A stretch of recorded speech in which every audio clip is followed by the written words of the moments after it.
Thank you, Joanne. So I'm going to share with you, us tall people.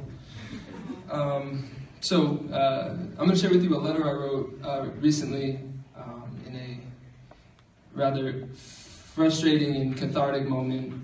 A bit of context first. In addition to the Semester in Detroit program, I also wrote a thesis of sorts for my social theory and practice major.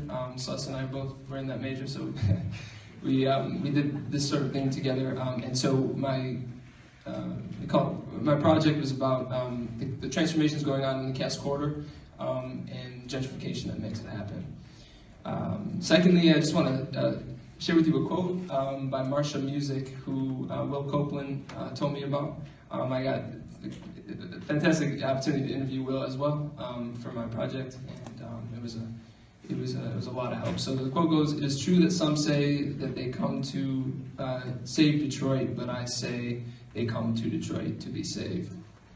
And that carried me through the semester, most definitely. So it goes like this. This is a little biting, I'm sorry. Actually, I'm not sorry. You are the problem.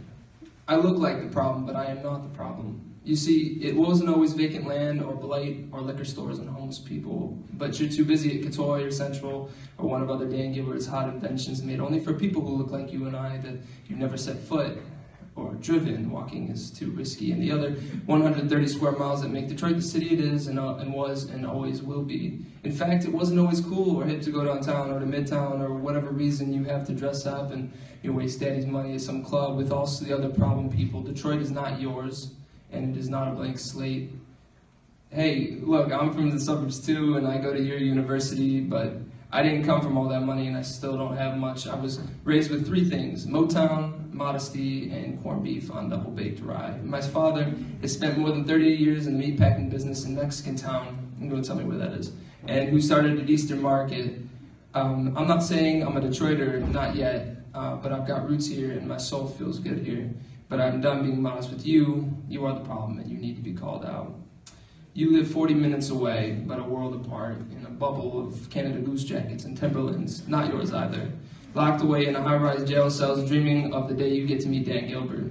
I hate to break it to you, but Detroit isn't his either. You and him grew up an outsider and continue to be, even when you claim you love the city, even if you actually hate it, and when you claim to be a part of Detroit's comeback. So what exactly does a comeback look like to you anyway? Do you know why Detroit looks like it does?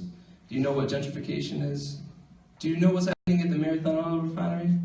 How about the water shutoffs? Who am I kidding? What's more important than the Whole Foods? And by the way, it's hard to love something and be scared of it too. I bet you don't know when Detroit was founded or that the school you are so privileged to go to started here. I bet you don't know how many people are displaced by developers downtown, but it doesn't matter to you because you can afford to ignore. You can afford to be the problem. Money isn't a thing, but we don't talk about money or power or privilege. Detroit is more cultured than you will ever be. You're afraid of black people or the working class, of slow Ubers, and that's all right. It's not your fault. Just don't take all that into a city that's 80% black and call it your own. You can't move across from Quicken Loans or Hopcat and automatically become a Detroiter. You couldn't be further from it. So who am I? Definitely not you. I'm friends with you, even grew up with you, but we are not the same and we do not want the same things. The Detroit you want to create is phony, a reflection of the life you live. And while I'm doing some objectifying, Detroit is not a thing. It is made up of people. And you want to be one of those people. I get it. It's a chance to start over. It's authentic and punk and groovy and real. It's so strange, though. On the streets, people will smile back. They'll say the funniest things like good morning and even ask how you are. I've been asked for change, sure, but sometimes those people just want to have conversation like humans. You know something about that, right? You're smart. You go to U of M. You know what that's like, right? No. On campus, robots. Robots whose eyes are sucked into iPhones, whose weekends are spent in cheap vodka bottles, who never smile back or ask how I am. You're too busy with a triple major, while you balance 16 clubs which aren't doing anything for the cause you claim anyway. In Detroit, residents don't like you and what you're doing, and they shouldn't.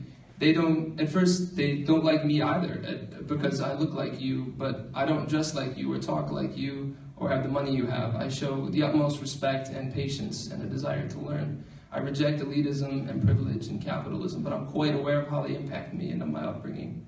I've been just as deep in learning about that than anything else, and if I hadn't done all that self-interrogation, that would be the problem too.